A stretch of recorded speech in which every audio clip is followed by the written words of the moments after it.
dans Hébreux chapitre 3, Hébreux chapitre 3 et verset 6, Hébreux 3, verset 6, ne perdez pas, on revient là. Hébreux, l'Épître aux Hébreux, chapitre 3 et verset 6.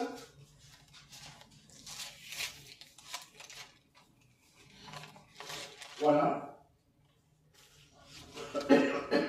Donc, l'auteur de l'Épître aux Hébreux nous dit, Hébreux, c'est ça, attendez,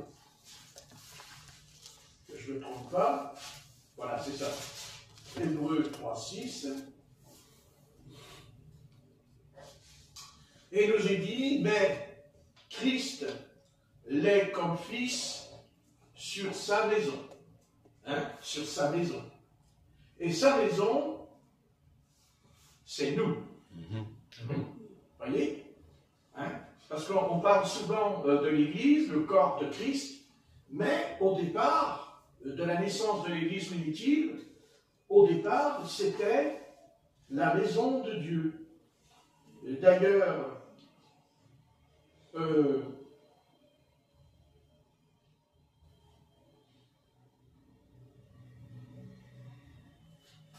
on pourrait lire dans Acte 2, Acte 2, Acte 2,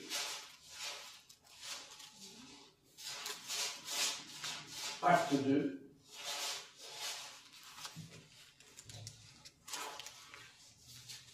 Acte 2,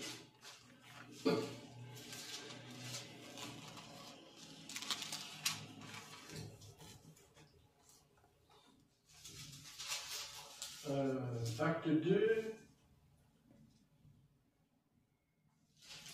je vais regarder.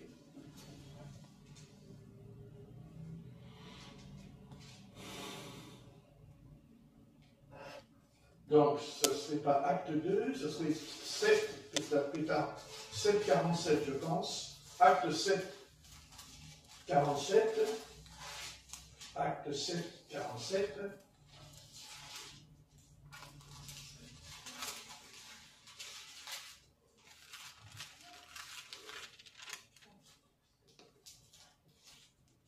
Voilà.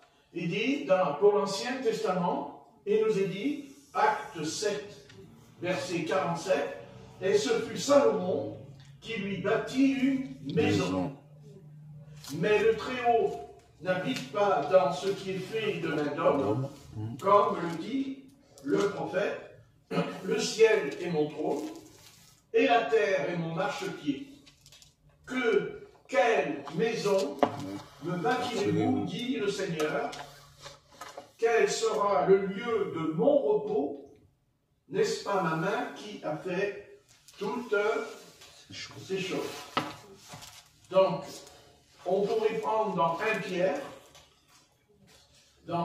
chapitre 2, versets 4 à 5, première épître de Pierre,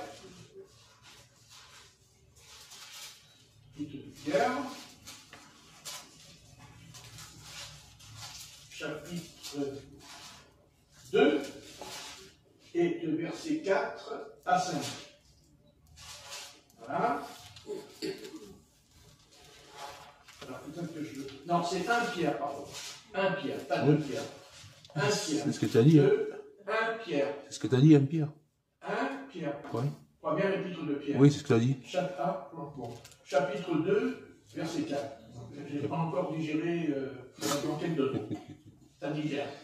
Ça digère lentement. C'est bon. Qu'est-ce que dit donc l'apôtre Pierre? Approchez-vous de lui, Pierre, vivante, rejetée par les hommes, mais choisie et précieuse devant Dieu. Et vous-même, comme des pierres vivantes, édifiez-vous pour former une maison spirituelle. Vous voyez? Pour former une maison spirituelle. Bien sûr, cette maison spirituelle, c'est l'Église. Amen. C'est le corps de Christ qui est sur la terre. Donc, c'est ça que Satan a peur. Il a toujours eu peur de l'Église. Parce que l'Église, c'est la maison, c'est sa maison, et qu'il habite dans cette maison. Bien sûr, cette maison ne se fait pas comme ça. Il dit, vous, pierres vivantes. Hein? Pour faire une maison, il faut des pierres, n'est-ce pas? Donc, quand on se convertit, convertir, ça veut dire qu'on change de vie, on change de mentalité, on change de conception, on change nos pensées. C'est-à-dire, c'est pas que seulement on change de pensée, c'est que nous avons été changés. Nous avons été changés par l'œuvre de Christ qui s'accomplit dans l'Église. Hein? Qui s'accomplit pas hors de l'Église, mais dans l'Église. Dans l'Église. N'est-ce pas? Donc, nous avons lu ce point de vue. Bien sûr, ce qui est en jeu de la part de Satan, c'est pourquoi il a peur de l'Église, parce que Jésus-Christ l'a détrôné. Car il ne faut pas oublier que Satan, son but, et il le poursuit à dessein, et il s'oppose au dessein de Dieu toujours, et ceux qui lui appartiennent, il s'oppose aussi à nous, hein, puisqu'on lui appartient au Seigneur. On est entre ses mains, et donc il va lutter contre nous pour que le Seigneur ne puisse pas atteindre son but. Voilà, Dieu a un plan. C'est la maison de Dieu. C'est la maison, non pas faite de pierre et de cailloux et de ciment par les hommes, ce qu'a fait Salomon, mais nous savons que cette maison a été détruite 2 fois. Hein, la première fois avec le roi Nebuchadnezzar, et la deuxième fois avec le général Titus, qui est rentré dans Jérusalem et qui a mis le feu au temple, dont aujourd'hui il ne reste qu'un mur, comme souvenir. Alors, on va dire un mémorial, en mémoire. Mais donc Dieu, comme il nous dit qu'il n'en a rien à faire de cette maison faite par les hommes, bien qu'aujourd'hui les Juifs ils sont en train de vouloir reconstruire le temple, vouloir le remettre en place, mais non, ce temple, même s'ils le font, de toute façon, ce temple est voué à la destruction. Parce que la maison de Dieu, ce n'est pas le temple que les hommes vont construire, que Israël va construire. Le temple de l'Éternel, c'est l'Église. Point, c'est tout. Parce que le temple de Jérusalem n'a pas vaincu Satan, c'est-à-dire n'a pas vaincu la mort. La mort. Car c'est de cela qu'il est question au sujet de l'Église, parce que le seul corps qui va vaincre la mort, c'est l'Église, parce que le chef de l'Église, qui est le Christ, est le premier-né de la nouvelle création, c'est-à-dire le premier-né qui est ressuscité des morts. Donc, c'est pour ça qu'aujourd'hui, nous sommes attaqués, nous subissons de terribles attaques mentales, mais aussi des attaques corporelles, parce qu'il veut nous tuer. Il veut nous tuer. Comprenez? Il veut nous tuer. Et nous savons que la première attaque qui a visé le peuple de Dieu dans la Bible, celui qui en a été le premier instrument, c'est Caïn envers Abel. Mais c'est l'effet contraire qui s'est produit, parce qu'en tuant Abel, eh bien, ça fait le contraire, puisque ça fait venir Seth, qui veut dire résurrection. Résurrection. Donc, Satan, lui, il dit, je vais tous vous tuer, mais en fait, plus il fait ça, et plus la puissance du Seigneur se déploie dans l'univers, se déploie, voyez, se déploie, c'est ça. Et le diable, lui, il dit, oui, moi je vais vous tuer. D'abord, c'est ce que dit l'apôtre Jean, hein, il dit, ne savez-vous pas que Caïn était du malin? Donc, le malin veut nous tuer. Voilà. Donc, si aujourd'hui nous sommes beaucoup attaqués, d'abord il y a une raison pourquoi nous sommes attaqués, parce que Satan n'attaque pas les grandes églises, il attaque les petites églises, il attaque les petits troupeaux, parce que les brebis ne sont pas beaucoup. Vous comprenez? Les brebis ne sont vraiment pas beaucoup. Donc, il peut lancer des flèches, parce que s'il attaque une grande église, c'est plus compliqué pour lui. D'abord parce qu'il y a beaucoup de monde. Hein, quand il y a beaucoup de monde, la louange est plus grande, la louange est plus puissante. Vous comprenez? Maintenant, ça ne veut pas dire que cette louange est de qualité. Parce que, vous savez, on peut louer le Seigneur, et si on n'est pas sanctifié, notre louange n'est pas qualifiée. N'est-ce pas? Mais, justement, c'est bien pour ça que Satan n'attaque pas trop les grandes églises, parce qu'il n'y a pas trop de sainteté, trop de sanctification. Par contre, dans les petits troupeaux, dans les petits groupes, eh bien, l'adversaire est déchaîné contre les petits troupeaux. C'est ce qu'il fait avec nous. Vous comprenez? C'est ce qu'il fait avec nous. Mais ça ne changera rien. Ça ne changera rien. De toute façon, ça ne changera rien. Parce que qu'on y passe ou qu'on n'y passe pas, ça ne changera rien. Parce que nous avons la vie éternelle, chose qui ne peut pas nous enlever, et nous ressusciterons quand même. C'est comme ça. Voilà. Et il faut comprendre que souvent, pour mûrir, il faut mourir. Voilà. C'est un mot qui ne nous plaît pas, c'est un mot qui nous effraie, mais souvent, quand Dieu fait une œuvre en nous, eh bien, il nous appelle à passer par des expériences qui peuvent malheureusement nous coûter la vie. Vous comprenez? Pour nous amener, justement, parce que dans la parole de Dieu, si par exemple nous prenons l'épître en Romains, au chapitre 8. Prenons Romains, chapitre 8.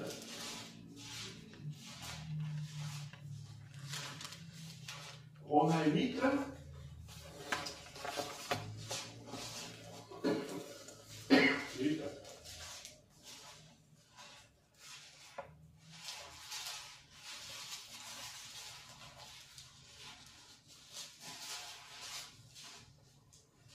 Romains chapitre 8.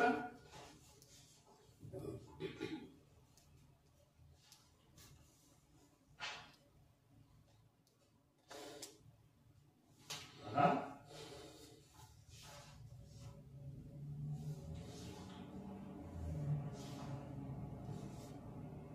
Dans Romains 8, il nous est expliqué quelque chose d'important. Verset 14. Ou Romains 8 ou 7 plutôt. Attendez, je vais vous dire. Non, Romains 8, 14. C'est ça? Romains 8, 14. C'est ça, c'est Romains 8, 14.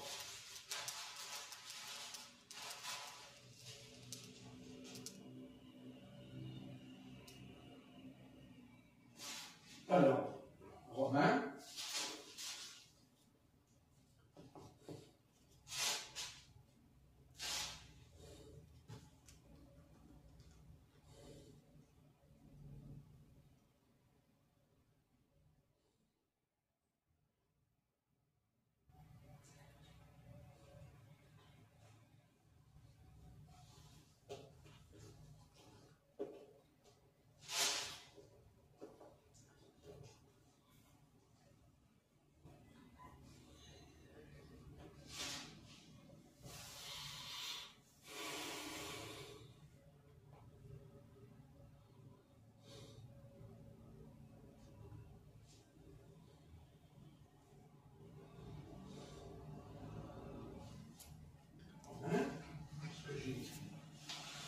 Attendez, hein.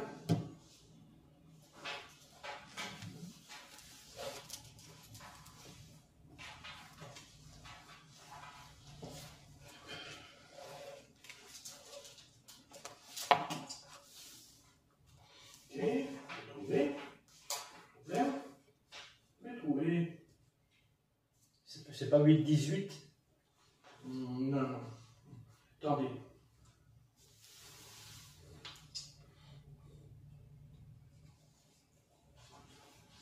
Alors.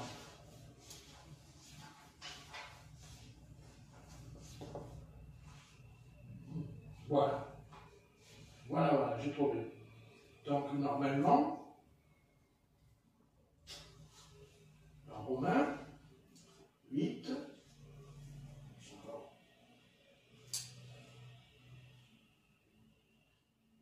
ah oui, d'accord, c'est dans le 7. D'accord. Voilà. C'est ça que je voulais. Il nous est dit dans Romains 8, 14, car tous ceux qui sont conduits par l'Esprit de Dieu sont fils De Dieu. de Dieu. Amen. Donc vous savez, ça c'est important, parce que c'est un passage qui est lié aussi avec l'Église, le corps du Seigneur. Tous ceux qui sont conduits par l'Esprit de Dieu sont fils de Dieu. Vous voyez, quand on vient au Seigneur, on n'est pas tout de suite un fils de Dieu. Pas encore. On est un enfant de Dieu. Mais un enfant de Dieu, ce n'est pas encore un fils, parce que le fils, c'est celui qui a mûri, c'est celui qui a grandi. Un enfant n'est pas encore un fils, il faut qu'il grandisse d'abord. Voilà, il ne peut pas. Quand on a un enfant, il n'est pas un fils comme ça du jour au lendemain. Hein, il faut qu'il ait atteint un certain âge afin de lui demander et puis qu'il ait la capacité d'obéir. On ne va pas dire à un petit enfant d'obéir hein, quand il a 2-3 ans ou même 7-8 ans, il ne peut pas obéir quand il aura 20 ans. Ce n'est pas la même chose.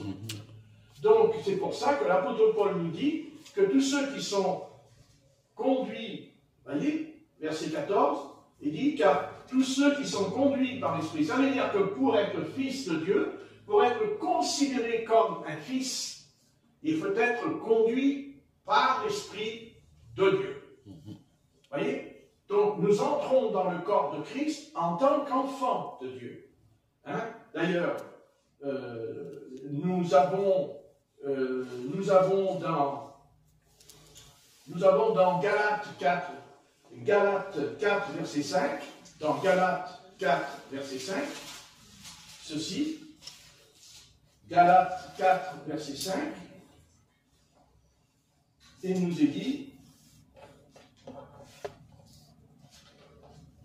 Galates 4, verset 5, afin qu'il rachète ceux qui étaient sous la loi, afin que nous recevions l'adoption, et parce que vous êtes fils de Dieu, voyez, parce que vous êtes fils de Dieu, a envoyé dans nos cœurs l'esprit de son Fils. Voyez, parce que Jésus, Nazareth, il n'a pas eu 30 ans du jour au lendemain. Et c'est pour ça qu'il n'a jamais guéri des malades, il n'a jamais chassé les démons, jamais, tant qu'il n'a pas eu 30 ans. Parce qu'il fallait qu'il devienne, il rentre dans cette maturité d'être un fils. Vous voyez? Et non plus un adolescent, non plus un leader, non plus un enfant, mais un fils. C'est-à-dire qui prend ses responsabilités, qui est responsable de sa conduite et de son comportement. Quand on est un enfant, on reçoit de l'extérieur, le commandement. Quand on est un fils, on reçoit le commandement à l'intérieur de nous. Ce n'est pas la même chose. Parce qu'un enfant, il voit tout de l'extérieur. Mais celui qui est devenu un fils a la capacité de voir de l'intérieur. Et d'ailleurs, Dieu ne châtie jamais un enfant. Il châtie son fils, mais pas l'enfant. Ce n'est pas écrit que Dieu châtie un enfant. C'est écrit que Dieu dit qu'il châtie son fils. Parce qu'il est mûr. Parce qu'il est capable de supporter la punition et le châtiment. Non pas pour qu'il soit perdu, au contraire, pour qu'il apprenne à craindre l'Éternel. Vous voyez? Et ça, c'est très important. pourquoi il faut devenir un fils, et nous devenons un fils par la loi de l'adoption. Hein? Par la loi de l'adoption. Voyez? Et il nous est dit, voyez, verset 4, lorsque le temps ont été accomplis,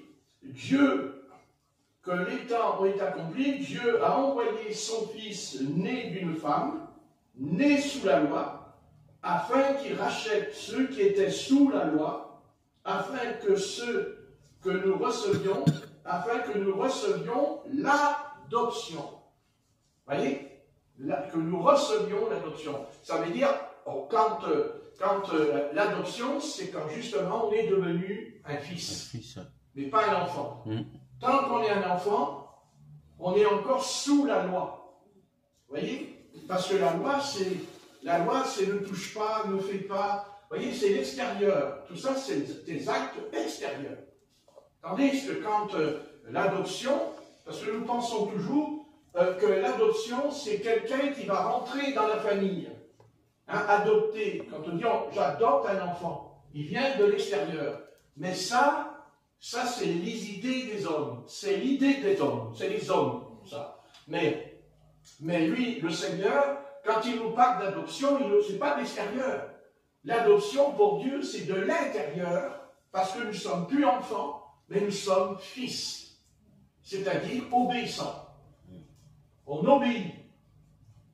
Tout de suite. Quand le Seigneur nous demande quelque chose, quand il exige quelque chose de nous, on ne lui résiste plus. Hein? On lui obéit tout de suite. Voyez? Amen. Voyez? Et parce que vous êtes, il dit, et parce que, voilà, et parce que vous êtes fils de Dieu, voyez? C'est parce que nous sommes fils de Dieu qu'il nous a envoyé dans nos cœurs l'esprit de son Fils. C'est-à-dire que quand on reçoit le baptême du Saint-Esprit, quand on reçoit l'Esprit, eh bien, nous allons devenir un enfant de Dieu. On devient enfant de Dieu puisque nous sommes nés d'eau et d'esprit. Hein? C'est-à-dire nous sommes nés de nouveau, ce qu'on appelle la nouvelle naissance.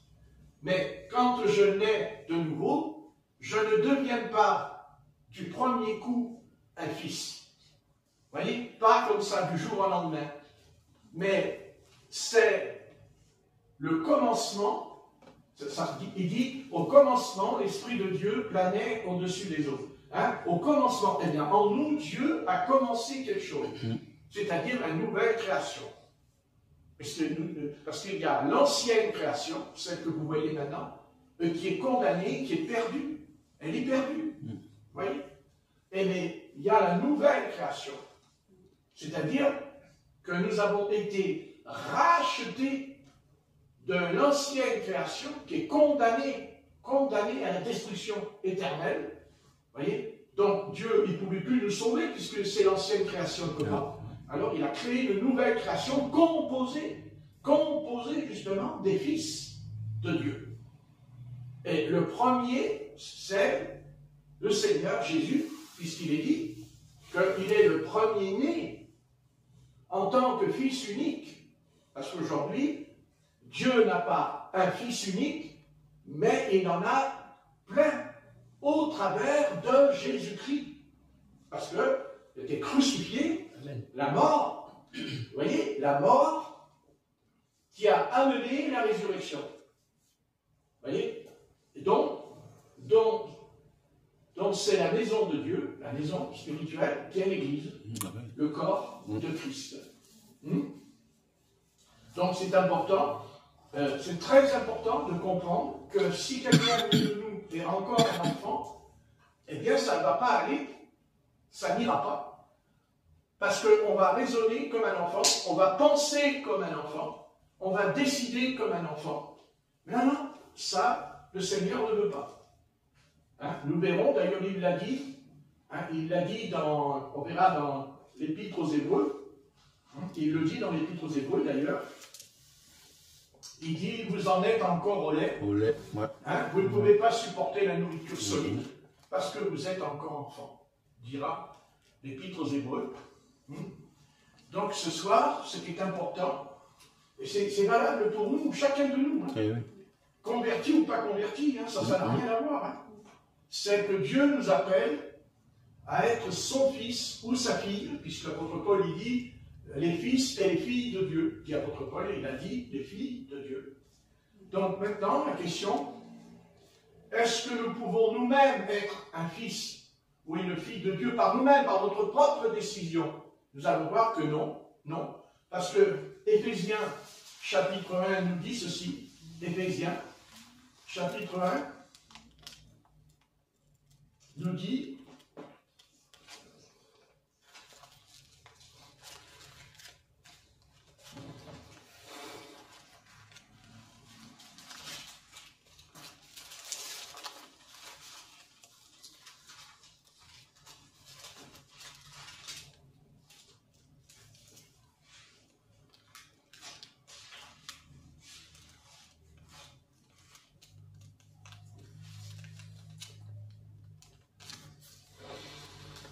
verset 5, Éphésiens, chapitre 1, verset 5.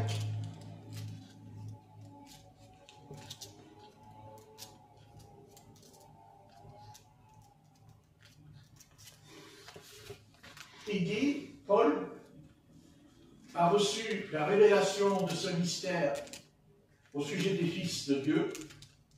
Il nous a prédestinés dans son amour à être ses enfants, voyez, ses enfants d'adoption, par Jésus-Christ, selon le bon plaisir de sa volonté, pour célébrer la gloire de sa grâce, et nous a favorisés dans le bien-aimé. Donc, si nous sommes sauvés, si nous sommes enfants de Dieu, car c'est par là que nous commençons, on ne peut pas être un fils comme ça. On est d'abord un enfant de Dieu, c'est-à-dire qu'il faut naître. On ne peut pas être sauvé si on n'est pas né. Né de nouveau. Voilà. Et c'est l'Esprit de Dieu qui fait ça. Mais après que nous sommes nés de nouveau, il va falloir comprendre qu'on l'a lu tout à l'heure dans l'Épître aux Romains 8, 14, et nous dit, si nous marchons, voyez, selon l'Esprit de Dieu, alors nous sommes fils de Dieu. Vous voyez, il y a une différence. Il dit, si nous marchons, un enfant ne peut pas marcher. C'est un enfant. Il peut tomber. Mais un fils de Dieu ne doit pas tomber. Et s'il tombe, il sera puni. Il sera châtié par son Père Céleste. Parce que c'est son fils. Et il ne permettra jamais il permettra que son fils marche et avance sans avancer dans la perfection. Car le but de Jésus-Christ dans l'Église, c'est que l'Église va être rendue parfaite. Et elle le sera. Elle le sera. Mais elle ne l'est pas encore, parce qu'il y a beaucoup d'enfants de Dieu dans l'Église qui sont restés encore enfants. Ils sont encore à boire du lait. C'est-à-dire, ils lisent la parole, mais leur nature est encore, elle n'a pas mûri, elle n'a pas de maturité. Il n'y a pas de maturité. Il n'y en a pas. Donc, le Seigneur considère que ce n'est pas encore son fils. Ce qu'on appelle la loi de l'adoption. C'est-à-dire, la loi de l'adoption, c'est une loi qui est dans l'Ancien Testament, qui a été établie par Moïse, qui consistait que, parce que nous avons lu que l'adoption est liée aussi à l'héritage. Hein? Nous avons dit que nous avons l'héritage.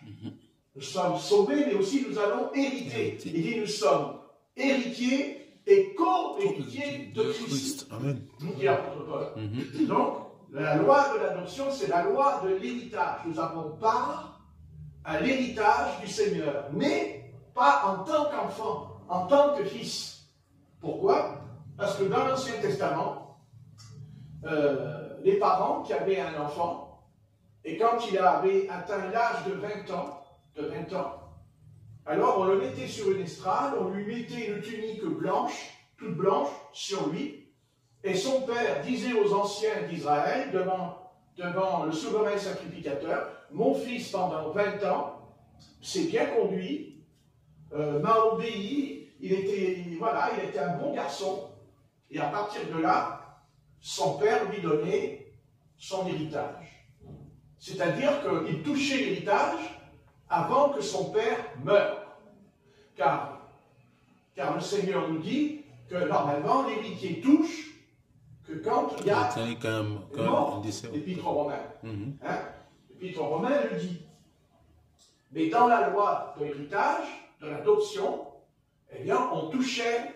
Donc, ça veut dire que quand on est un fils, eh bien, tout ce qui est promis dans cette parole, c'est-à-dire les ministères, les dons spirituels, tout, on ne le reçoit pas quand on va mourir, on le reçoit pendant qu'on est encore sur la terre, parce qu'on n'est plus un enfant, mais on est un fils.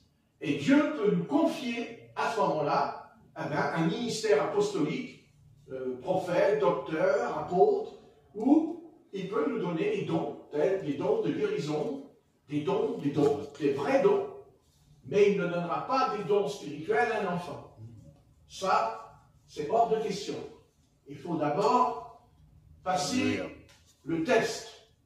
Il y a un temps où le Seigneur va nous mettre à l'épreuve. Il va nous tester. Et il va permettre à l'ennemi, de nous créer des problèmes. Il va nous dire, je te permets, comme il l'a fait avec Job. Voilà, et ce sera très dur, c'est très compliqué quand on passe par ce chemin. Mais à la fin, quand Dieu a vu qu'il y a eu de la persévérance, de la fidélité, voilà, que ce garçon, eh bien, il a mûri avec le temps. Et Dieu lui dit, Dieu dit à Satan, c'est fini, ça suffit. Terminé. Et à partir de là, eh bien, nous allons recevoir la puissance du Seigneur, comme c'est écrit dans Actes 1 et verset 4, il dit, vous recevrez une puissance, et c'est pour ça que la puissance du Seigneur aujourd'hui ne descend pas dans l'Église, parce que Dieu n'arrive pas à trouver dans l'Église des fils. Après, il y a des hommes qui portent le titre de pasteur, ou de docteur, ou de prophète même, mais ça, c'est des titres. Ça, c'est des titres, mais ce n'est pas être un fils.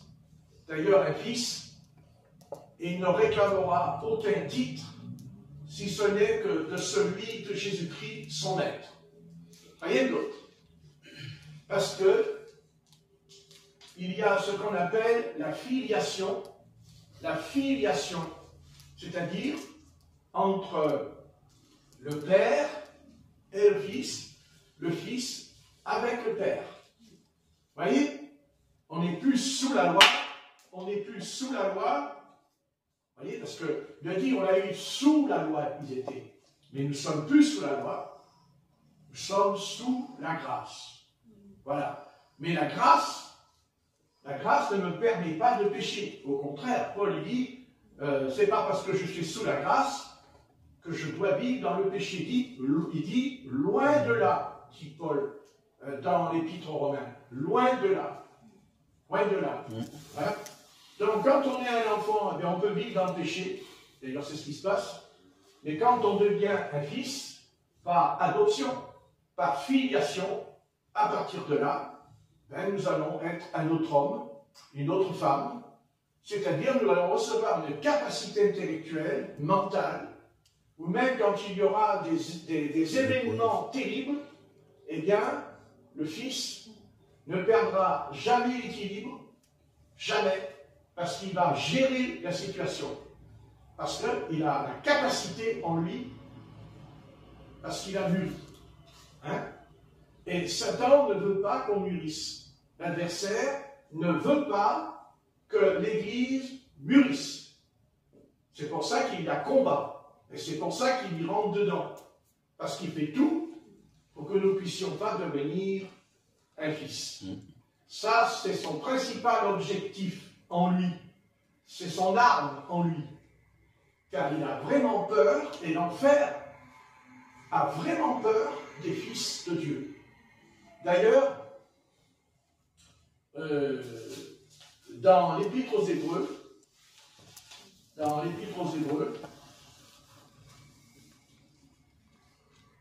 je crois que c'est Hébreux 12, si je ne me trompe pas, on va lire. Hébreux 12. On va voir.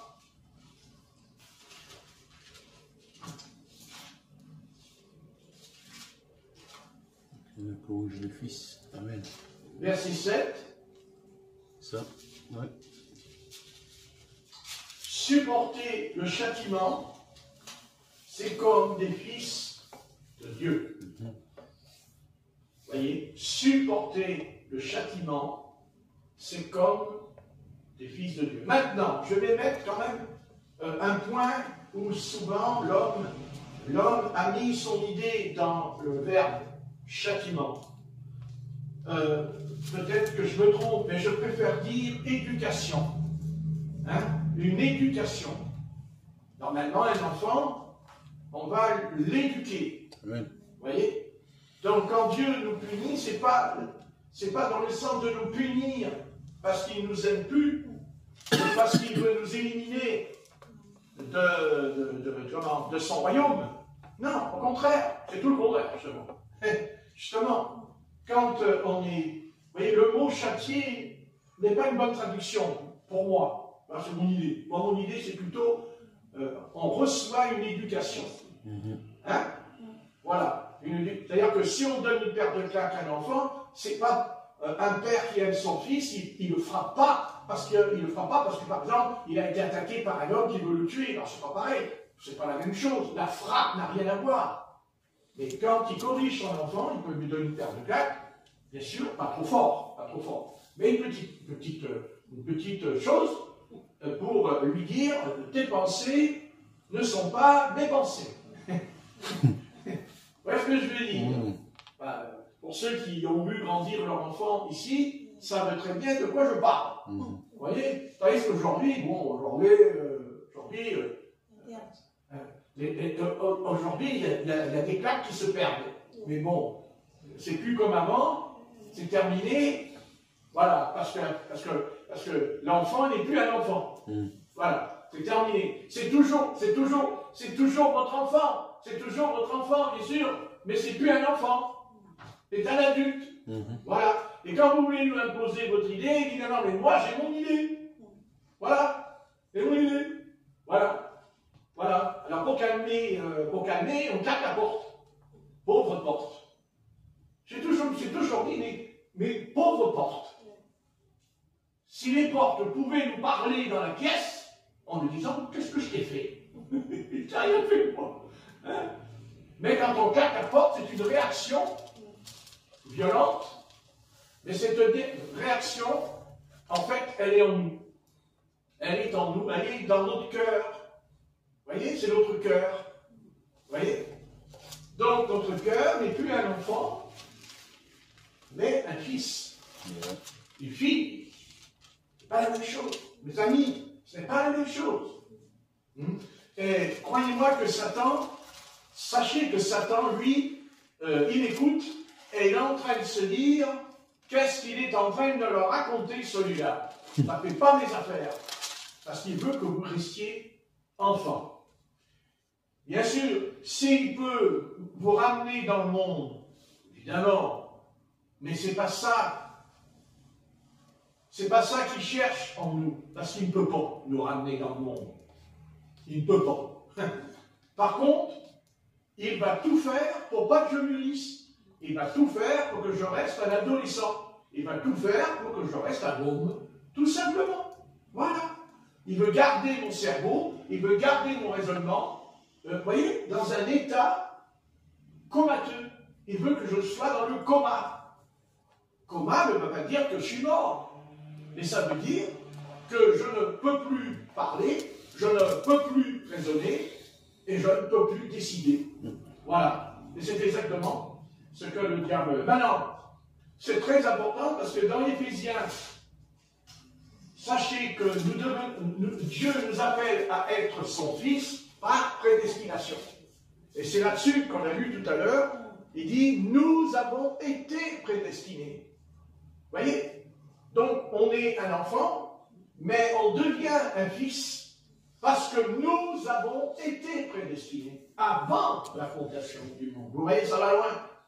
Ça va très loin, cette histoire. Et il y a des croyants qui resteront toujours enfants. Ils le resteront jusqu'à la fin de leur vie.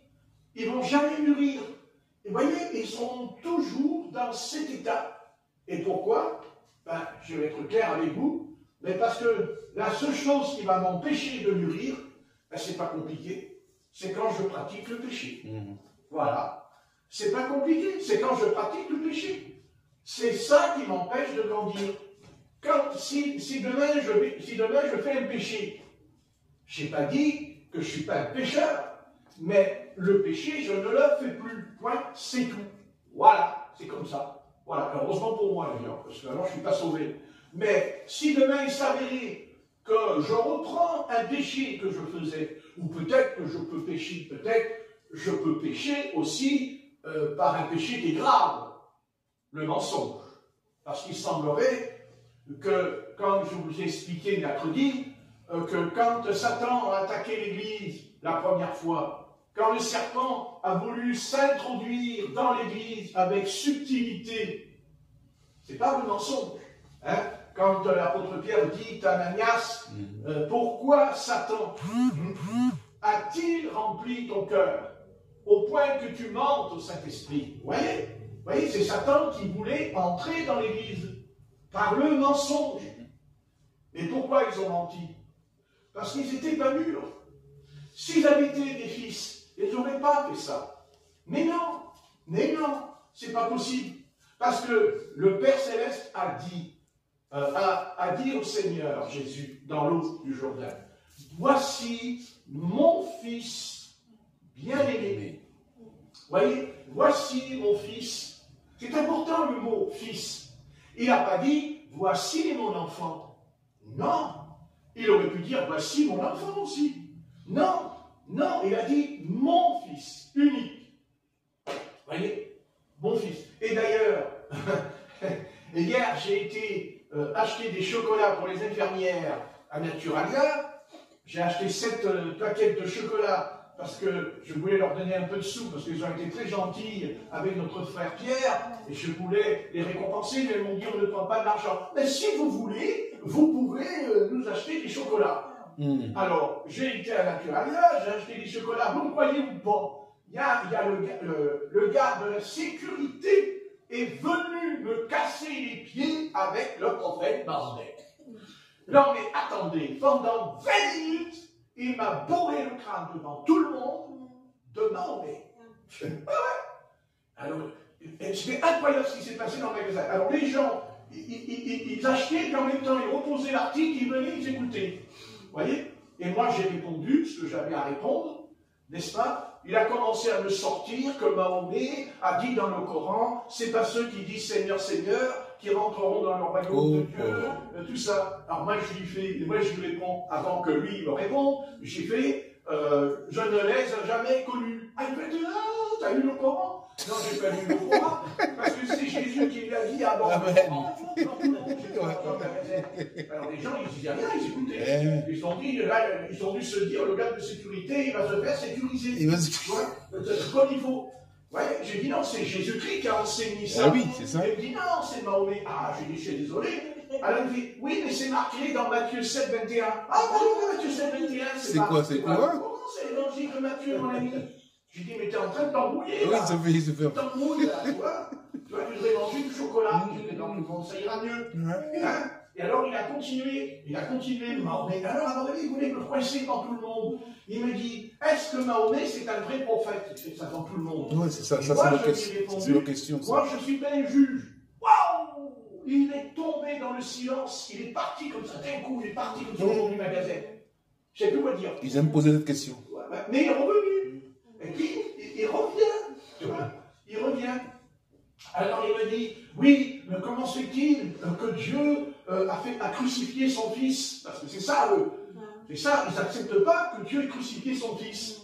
Ah, ça, c'est dur pour eux. Hein. Et ils disent que Dieu n'a pas d'amour, tout ça. Alors moi, je réponds, Oui, mais pourtant, Jésus a dit, aimez-vous les uns les autres comme moi je vous ai aimé le premier. Donc si vous dites que Dieu n'a pas aimé son Fils, mais pourquoi son Fils, il a dit, aimez-vous les uns les autres, j'aimerais comprendre. Je ne sais plus quoi dire.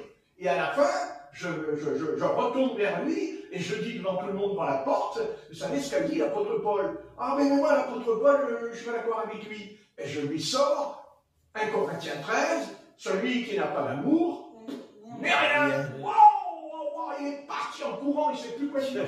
Voilà, j'ai réglé. Voilà. Qu'est-ce qu'il est venu me casser les pieds, hein, me casser les pieds, hein, que, non mais j'ai rien demandé, je n'ai rien demandé. Mais enfin, attendez, j'ai absolument rien demandé. J'étais en train d'acheter mes tablettes de chocolat parce que j'étais en train de regarder, parce qu'il y avait marqué 70%, 90%, 71%, et moi je voulais acheter une 71, 80, comme ça j'ai dit, elles goûteront le 80 et il y en a une à 100%. Voilà, elle me dit, mais c'est bien long. Alors je lui dis, ben alors, laissez-moi tranquille. Ben, c'est vous qui me tenez là. Ben, c'est vous qui me parlez, vous dites que c'est bien long. J'ai dit, écoutez, n'essayez pas de me convertir au Coran. De toute façon, d'abord, il me dit, oui, le Coran, c'est la parole du Seigneur. J'ai dit, non, c'est pas la parole du Seigneur, le Coran. Mais non, c'est pas possible. Il me dit, pourquoi? Mais parce que Mahomet est venu 600 ans après Jésus-Christ, et que tout ce qu'il y a dans le Coran, il l'a pris dans la Bible. Et Marie, alors Marie, pourquoi il parle de Marie? Je lui dis, pourquoi il parle de Marie? Ah non, parce que Marie, elle est venue avant Mahomet. Mais répondez-moi. Ah, il s'en va au courant, dis donc. À chaque fois qu'il m'apporte, il se barre, et il revient. Tu vois, il a envoyé des assauts. Voilà, et à haute voix dans le magasin. Vous voyez, il a de la chance que le patron n'était pas là. Oui. Comment, à mon avis, il lui aurait dit, tu vas le laisser tranquille. C'est ça. Parce que ce que tu fais, c'est pas correct. Il renvoie. Hein, en plus, c'est un client, il t'a rien demandé, il t'a même pas parlé, c'est toi qui es venu vers lui. Je sais pas pourquoi, il commence à me dire, voilà.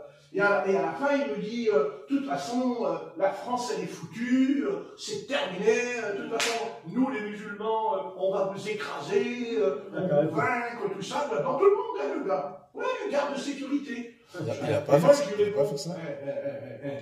Tu sais qui est-ce qu'il y a devant toi, là? Alors, les gens vont regarder.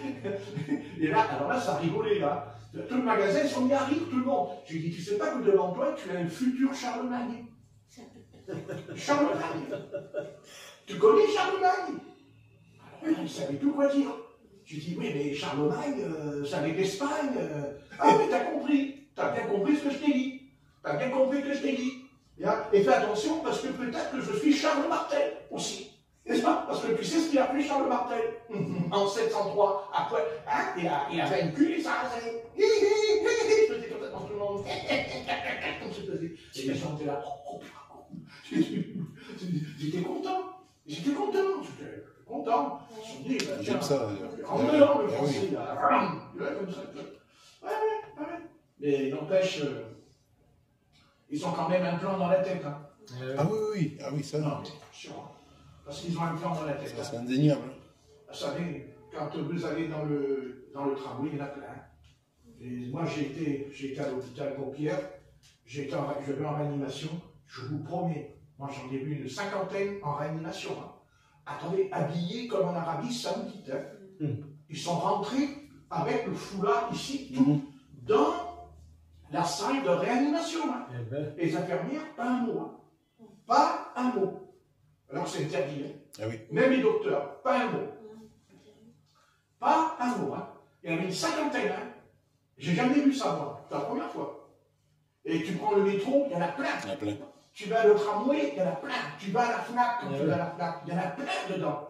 Et attention, ils ont tous la poussette avec un monde dedans. Hein. Ils ont le gosse dans la poussette. Hein. Et ils n'en ont pas qu'un. Des fois, ils ont 3 gosses dans la poussette. Hein. Et bon, de toute façon, c'est ce que la Bible nous dit. Hein. Donc, ça, c'est sûr. C'est sûr que la Confédération du roi du Sud, puisque le Sud, c'est les Arabes, avec la Russie, avec la Chine, hein, voilà. Donc, l'affrontement aura lieu. Voilà. De toute façon, l'affrontement aura lieu. Voilà, c'est comme ça. Voilà. Et le pire, c'est la France. parce que peut-être qu'on n'est pas encore bien réveillé, on n'est pas encore bien conscient de ce qui va se passer en France.